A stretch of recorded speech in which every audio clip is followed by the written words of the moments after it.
It's a warm Friday afternoon. Welcome to our Vendée Globe live show.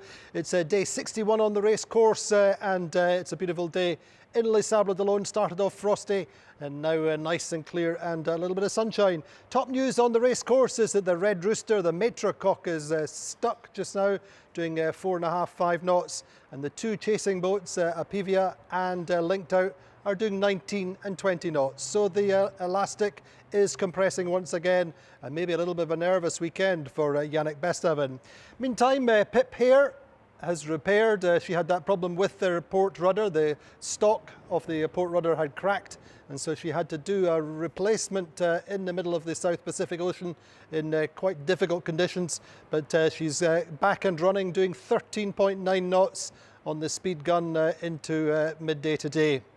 And we know that Pip will be chasing Arnaud Boissier and indeed Alan Roura, who both unfortunately passed her while she was stopped. We know Pip, she'll be chasing hard. My guest today is Marcus Hutchinson in Kinsale in Ireland, the project manager for the Thomas Rion racing team. Marcus, how are you? I'm well, Andy, I'm well. I'm no longer in Kinsale, I'm back in Lorient, actually. Oh, are you? Sorry about that. Well, how's Lorient? It's cold. It's cold and grey. Apparently it's a lovely sunny day in Kinsale. I just spoke to my wife, Megan, and she said it's a lovely day there, but it's not lovely here in Lorient. It's cold and grey. It's always lovely in Kinsale. Anyway, Marcus, I'll come back to you in just one second. I think we have somebody in the South Atlantic, ideally Boris Herrmann. Boris, how are you?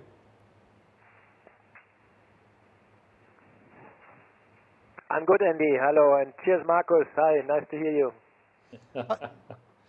Hi, Boris. How's things on board the Sea Explorer Yacht Club de Monaco? It's been some days since we heard from you.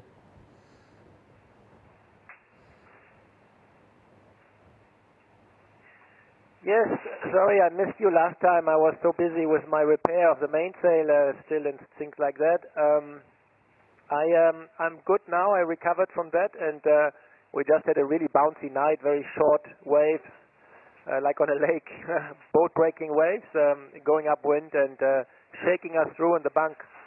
It has calmed down a bit now, and I'm going to tack soon. Follow the others. Follow my little group. It's a little bit like an Olympic race just now, Boris, isn't it? You're going out to the starboard tack lay line.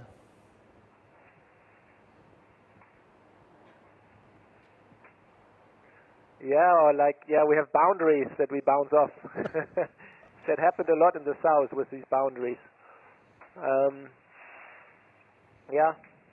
Tell us a little bit about your balance just now, because you sail a particular angle where you're just foiling on this tack just now.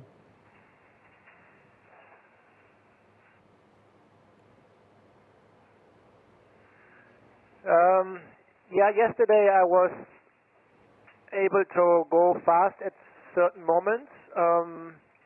So I can probably at 65 truant angle upwind. I could go fast yesterday, and then as the breeze goes up, this angle gets closer. Right. So with 5 knots of wind, I can even foil at a closer angle, like 60 or 58, 54 sometimes, and the boat accelerates. But then with these short waves, that was getting really hectic, and the last thing I want is to break anything in this last little low here that we have here before longer.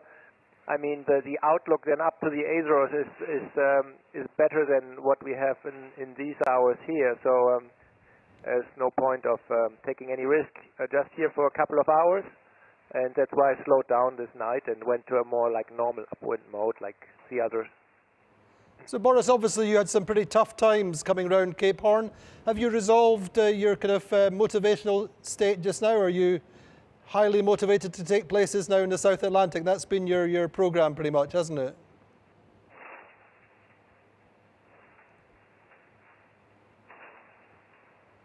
Yes, absolutely. No, I'm highly motivated, and I have also managed to cover sleep and energy.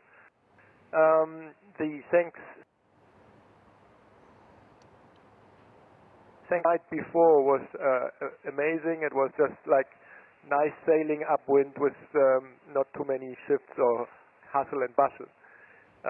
So now I'm feeling good, and I can wait a bit for my opportunity. But I think the opportunity is to just gradually sail faster at some where possible, and then when we get to some reaching stuff, then hopefully to be quite a bit faster to some direct competitors here. And obviously you have a complete change of clothes and cleaned up after the Big South. How does that feel? How does that affect your mental state? I'd imagine it feels completely different.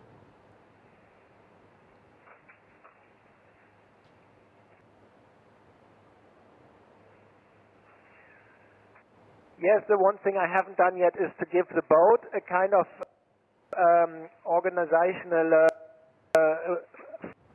refreshment. That's Marcus. And clean up. I still have some tools in some corners from my hectic repair moment before I go to wipe out any moments at Cape Horn, and it was much more drastic contrast than I expected. Suddenly warm and mild, just getting behind behind Cape Horn in South America, and such a relief, and I enjoyed that moment very much. And then changing clothes is a consequence of of that, and a totally new person, having come out of a dark hole, really, like a caveman before, and now back to more like a sailor in the Atlantic, what we are used to. But meantime, Boris, the champagne is still on ice somewhere, is it?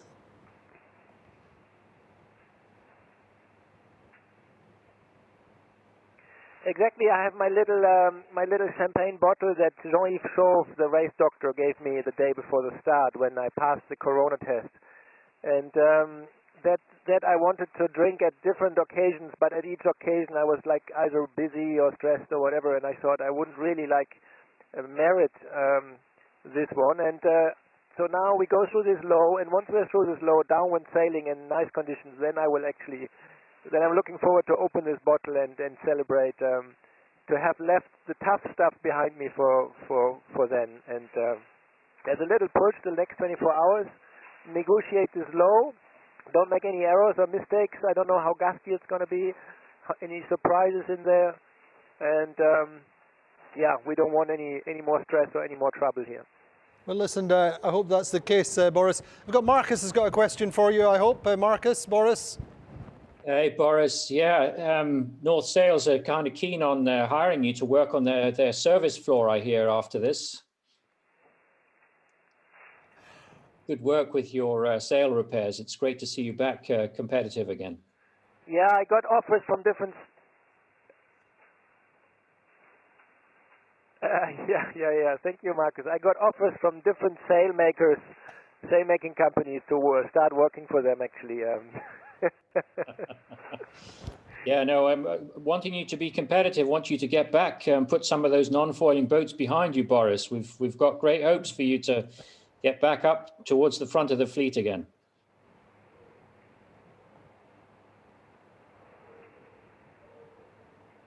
Yes, thank you, Marcus. Same for me. I have great hope to gain a few places for sure. Boris, how closely do you monitor the boat in front on each ranking and each classement?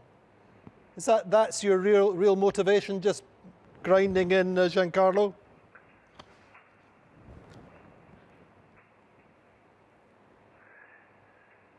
Well, if you really want to know the truth, I'm just measuring the distance to the fifth place, and right. That's my little secret goal. I wouldn't tell anyone, but my secret hope or wish or dream is to gain back to fifth place. And so I just measure the nautical distance to fifth place, and so far it has gone down from 340 miles on the 6th to 186 miles just now. So there has been some progress there, and yeah, let's fingers crossed that we can melt that down further. Hey, Boris, that's very good news. And the secret just stays between you, me, and Marcus. No one else. Else. Yeah, thank you, please. Boris, all the best. Keep going. You're doing a great job, and we'll speak in a few days. Super duper. Thank you, Marcus and Andy. Ciao. Good to talk to you. Bye-bye. Bye-bye. So Marcus, Boris was in a little bit of a tough place at Cape Horn, wasn't he? And good to see him back on form. Yeah. No, it's great. I mean, he's hugely experienced, Boris, and I was never really too concerned about him being able to repair his things. I was just worried he was going to lose an unreasonable amount of distance because his boat is extremely competitive, and as we know, it's in one piece got both its foils, and I would argue has more potential in pure speed terms than Louis Burton's boat or Metro Cock, and they're a long way ahead, those two. And I'd like to see Boris or a foiler be able to make the most of its potential in what's left of the race. Indeed. Now we're looking at a Figaro race to the finish, aren't we?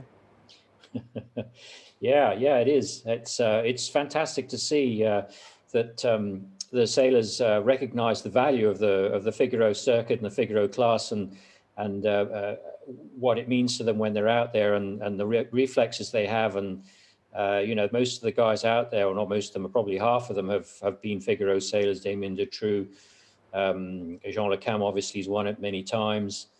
I don't know if Louis Burton's done the Figaro, but Charlie has done it a gazillion times. Tom has done it.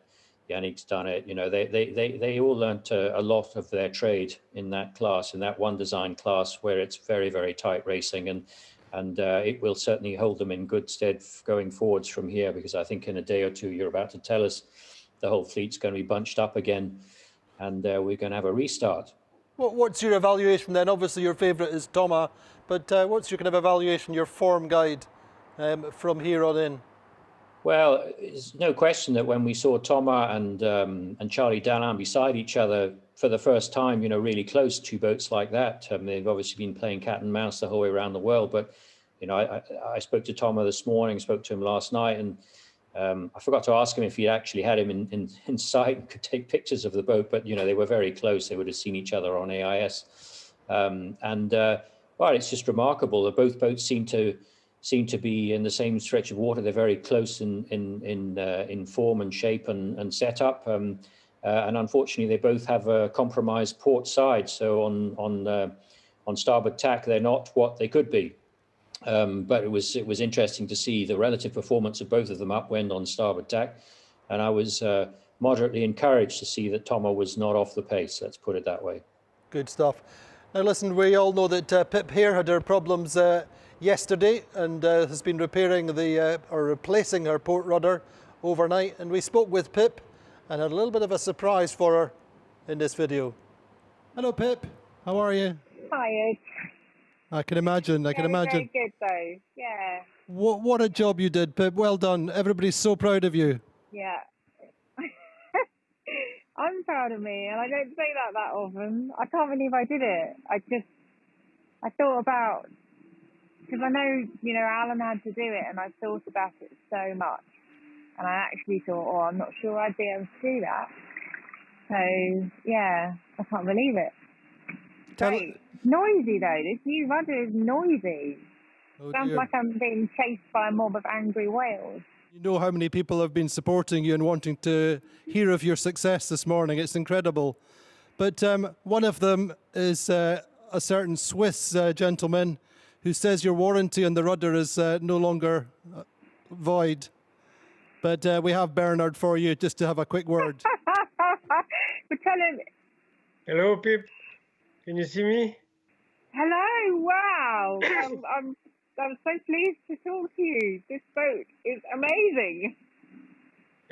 Yeah, I wanted to say I'm very happy that you could change the rudder. It should have been a very tough job. Thank you. Yeah, it was. Yeah, and I did it in a slightly different way from Alan, because Alan did it. He canted the keel and had he changed it with the rudder out of the water, and I changed it with the rudder in the water. And I was talking to him about it as well. But yeah, I'm really pleased to have changed it. Anyway, you can be very, very proud for that you already achieved in this race. Wanted to say that you are my hero. Oh wow, that's not right.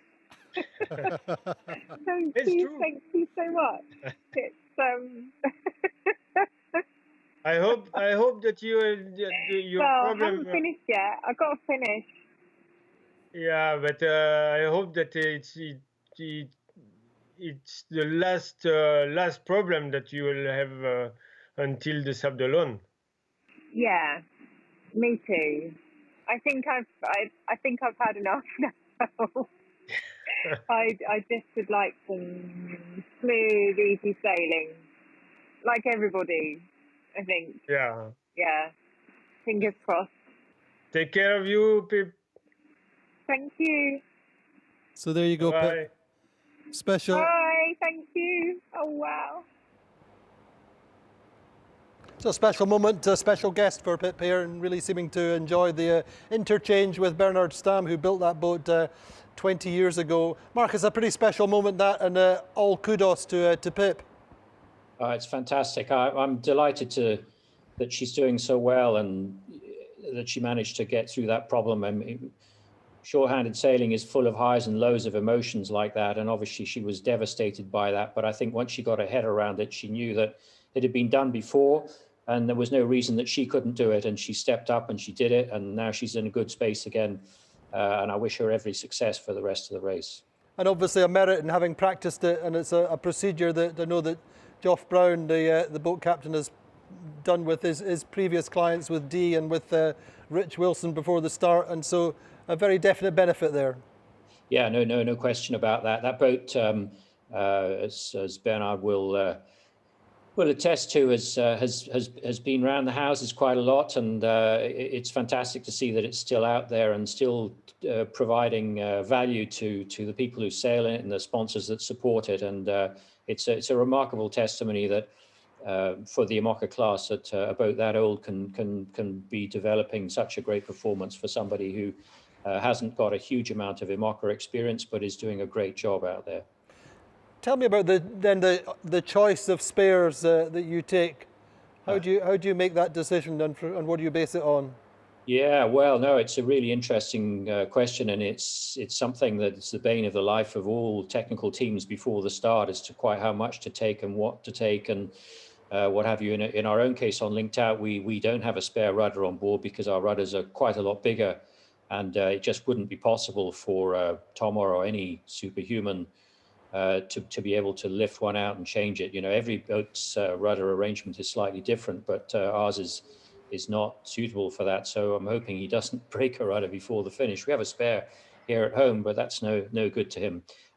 In terms of the usual things, there's for all the mechanical systems, ropes, and clearly spare parts for the water maker and critical things, electronics. But probably the biggest part is composite components and composite materials. And I know that all of the boats take a lot. I have to be honest, when we saw what Alex Thompson pulled out onto the foredeck of his boat on the way down the South Atlantic, we were all a bit surprised about how much equipment or how many components he'd taken with him. We certainly didn't have as much as that on board the boat. You know, Tom has used up bits and pieces, but you know that if you take too much, you're never going to use it. And you know that if you don't take the right stuff, then that's what's going to be missing. It's a bit like the umbrella thing. Should I take the umbrella to work today? If I do, it won't rain. If I don't, it will rain. It's always complicated, and it's always ultimately a decision on every single component. But it's part of the process of preparing these boats in the technical teams all along the year beforehand are preparing the spares bags and spares boxes and spares lists right up until just before the start of the race, because it's not something you prepare the night before the start. It's something that is very much part of the preparation of a boat going around the world, whether it's spares for the engine or sail repair kit or composite stuff or a few nuts and bolts and a few other bits and pieces. And obviously you maintain an inventory over the course of the race of what damage has happened on your boat and every other boat. And Yeah. I think there's IMOCA produced some kind of document at the end, which is to the common good, so that everybody knows the different damages and the different items which have had problems. Well, IMOCA's keeping a log of the big breakages and stuff, but clearly they wouldn't have the details that each of the teams have. We have a massive list of things every day. We have a list of a bug log of things that have broken or need adjustment or need to be considered, and it's as much for the constant evolution of these boats. There's a lot of things on that list that aren't broken, but we know as a result of having used it in earnest how we were going to make it better for whatever the boat does next or whatever future projects any of us are working on. And so it's always there's always feedback coming from the boat even during the race as to what's working the best and what we should be looking at going forwards. Marcus, I'll come back to you in just 1 second. We'll look at the standings, the rankings at midday today, French time. As we said, Yannick Bestaven slowed to 4.9 knots on the speed gun at midday. Charlie Dallin doing 12 knots and Thomas Riung doing 13. I know they've speeded up a little bit since then, but 399.3 miles behind Bestaven is Charlie Dallin, and in turn Thomas Riung 414 miles behind, so 15 miles between Charlie and Thomas, as there has been pretty much since yesterday. Damien Seguin about 35 miles behind Thomas. Louis Burton in 5th, Jean Le Cam in 6th, Benjamin Dutroux in 7th, Giancarlo Padotti in 8th, and as we saw, Boris Herrmann chasing Giancarlo, but saying he's focused on 5th place, which is an interesting target. I know that's been his target pretty much since the start of the race. So in the meantime, Maxime Sorel in 10th, Isabelle Josh doing 12 knots in 11th, Armel Tripon catching progressively. We're expecting him to continue up the leaderboard perhaps in L'Occitane-en-Provence.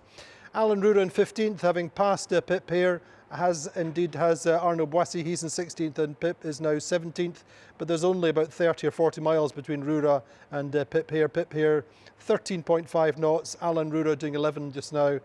Didac Costa in 20th, he's had quite a tough time over recent days, 11.3 knots. Kojiro Shiraishi in 21st. Miranda Meron speeding up slightly. She had a period of very light winds over the last 24 hours, but a big system coming in for her. She's in 23rd, and Ari Huusela steady as she goes in 26th on Stark IMOCA. So Marcus, talk to me just a little bit about the Oscar system, and this is one of the questions that we are having regularly from our viewers. Has it been a success? Well, it depends how you quantify a success. We have several systems on board the boat to avoid contact with objects, be it simple things like radar, the Mark I eyeball of Thomas when he's looking forwards. We have Oscar, which is the visual light and infrared cameras at the masthead, attached to a smart box of artificial intelligence that detects things that shouldn't be there ahead of the boat and rings bells and flashes lights. It's a new process, and it's still very much in its infancy. We fitted it last year, as along did a lot of other boats, and it's difficult to trial it really. We did a few tests with ribs and fenders in the water in front of the boat to see exactly how it reacted to it, and we could detect them and things like that. I think the criteria for success for something like that is whether we learn from how to use it, and whether it shows things up. There's another stage to go with it as to when you have that information. If you're asleep, what does it do? Does it make the boat turn one way or the other, or does it just ring a bell, by which time it might be too late to react? But it's a positive step forwards, Oscar. I don't have enough feedback from Thomas about this from the race it's running. and we're very happy to have it there. Indeed. Now listen, we'll come back to you in just 1 second. We're going to talk about food and nutrition. Obviously the race is going on a little bit longer, but let's have a quick look at life on board with Charlie Dallin on a Pivia, trying to have his dinner.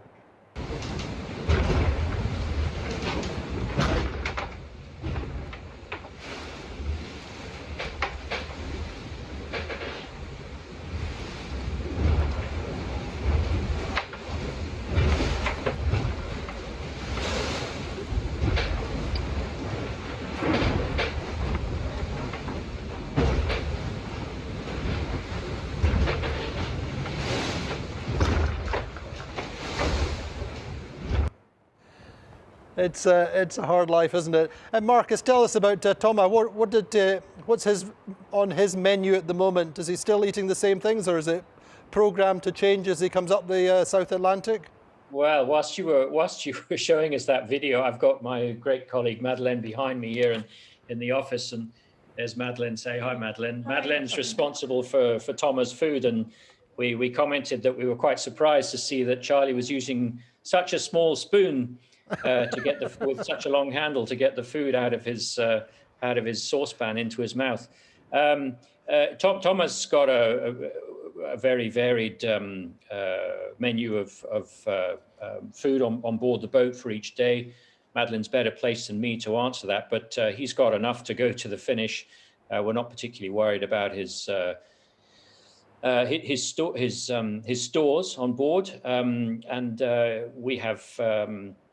Obviously, the South took a bit longer than was expected, and so when you leave the South or you enter the South, the day bag's calorie content adjusts based on estimates before the start.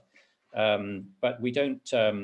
Tom's doing fine. He's very happy about it. He regularly tells Madeleine that he's eating extremely well, and he's very happy with it. So he's no shortage of energy there. So it must be okay. Thank you, Marcus, for joining us. We'll see you at the finish in not too distant future, I hope. Yes, indeed. Looking forward to it, Andy. But in the meantime, we'll see you next Thursday. Still on the old Zoom. Thank you, Marcus. All right, cheers. Now then, join us tomorrow with our special guest. Will be none other than Santiago Lange, the Argentinian Olympic gold medalist.